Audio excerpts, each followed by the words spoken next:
Hello, my best regard to everyone. My name is Claudia Viviana Zambrano Bravo, Group 99, Tutor Jennifer Tovar. Definitions of what to protection the intellectual property of the software. A piece of software can be protected in Colombia. Introduce copyright registration before the National Directorate of Copyrights. It is not considered a patent since it is not submitted materials, nor is it within the legal categories what patents can be registered through patents.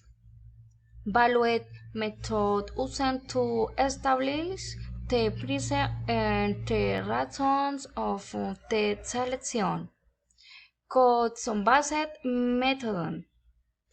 The price is set from the cost demand-based method. The consumer is analyzed and a price is set according to the value that gives to the product. Competition-based method. A price is set based of the price of the competition and the quality of the product. General conditions of the licensing and the negotiation.